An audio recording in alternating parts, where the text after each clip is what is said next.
بعد یا وفات کے بعد جو ہے کیا اولیاء کرام کا تصرف وہی رہتا ہے جو زندگی میں ان کے رہا کرتا ہے ظاہری زندگی میں؟ دیکھیں، اس کے لیے پہلے ہم بخاری شریف کی ایک حدیث پاک کو بنیاد بناتے ہیں۔ نبی کریم صلی اللہ علیہ وسلم ارشاد فرماتے ہیں کہ اللہ تبارک و تعالی نے ارشاد فرمایا، یہ حدیث قدسی ہے، کہ جب بندہ میرا قرب حاصل کرتا ہے تو فرائض سے زیادہ کسی شے سے میرا قرب حاصل نہیں کر سکتا۔ بندہ پھر نوافل کے ذریعے میرا مزید قرب حاصل کرتا رہتا ہے، حتیٰ کہ میں اس کی آنکھ بن جاتا ہوں جس سے وہ دیکھتا ہے، اس کے کان بن جاتا ہوں جس سے وہ سنتا ہے، اس کے ہاتھ بن جاتا ہوں جس سے وہ تصرف کرتا ہے، اس کے پیر بن جاتا ہوں جس سے وہ چلتا ہے۔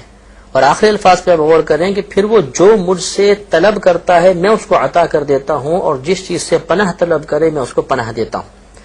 تو یہاں پر آنکھ، کان، ہاتھ یا پیر بن جانے کا مطلب معاذ اللہ یہ نہیں کہ اللہ تعالیٰ ان کی شکل میں متشکل ہو کے اس ولی کے پاس آ جاتا ہے، بلکہ مراد یہ ہے، فخر الدین رازی رحمۃ اللہ علیہ تفسیر کبیر میں اس کی شرح کرتے ہوئے ارشاد فرماتے ہیں، اس کا مطلب یہ ہے کہ انہیں دیکھنے کی،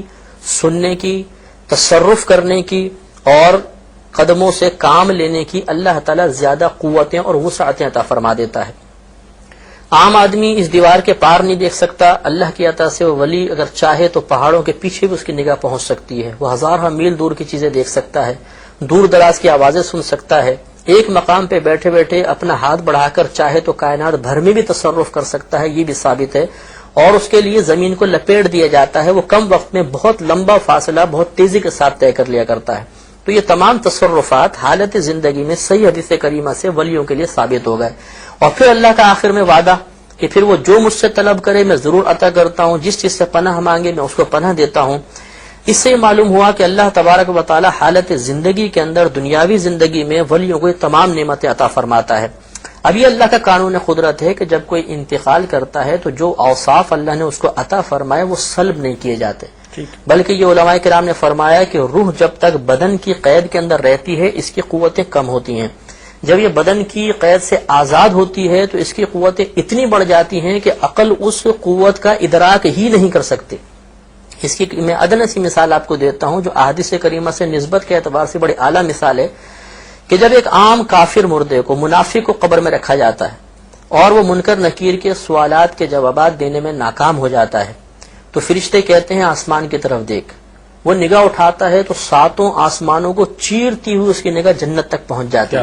اور وہ کہتے ہیں کہ اگر تو ان سوالات کے جوابات دیتا تو تیرا یہ ٹھکانہ تھا۔ اس وقت اس کو حسرت ہوتی ہے۔ پھر کہتے ہیں قدم کی طرف دیکھ، وہ قدموں کی طرف دیکھتا ہے تو ساتوں زمینوں کو چیرتی ہوئی نگاہ جہنم تک پہنچ جاتی ہے، وہاں کھڑکی کھول دی جاتی ہے اور کہا جاتا ہے کہ اب یہ تیرا ٹھکانہ ہے، تو اس کی آگ کی لپٹیں محسوس کرتا رہے، وہ قیامت تک اس کا عذاب محسوس کرتا ہے۔ تو شارحین نے فرمایا کہ ایک عام منافق، ایک عام کافر جب مرے اور اس کی روح بدن کی قید سے آزاد ہو جائے تو وسعت کا یہ عالم ہے کہ نگاہ اٹھائے تو ساتوں آسمانوں کو چیرتی ہوئی اوپر تک پہنچ جائے اور زمین کو چیرتی ہوئی نیچے تک پہنچ جائے، تو پھر ایک عام مومن کا عالم کیا ہوگا، اس کے بعد ولی کا عالم کیا ہوگا، اس کے بعد نبی کا عالم اور صحابہ کرام کا عالم کیا ہوگا، ان کی نگاہوں کی وسعت کیا ہوگی۔ تو جو اولیاء کرام دنیا میں اللہ کی عطا سے دیکھنے، سننے، چھونے اور فاصلہ طے کرنے کا تصرف رکھتے ہیں، جب ان کی ارواح طیبات بدن کی قید سے آزاد ہوتی ہوں گی تو ان کے تصرفات کا عالم کیا ہوگا۔ یہ مسلمانوں کا عقیدہ ہے کہ وہ ان صحیح احادیث کریمہ سے استدلال کرتے ہوئے پھر اولیاء کرام کے تصرف کو مانتے ہیں اور دور و نزدیک سے ان کو پکارتے بھی ہیں، اس نیت کے ساتھ کہ وہ خود سننے کی صلاحیت نہیں رکھتے،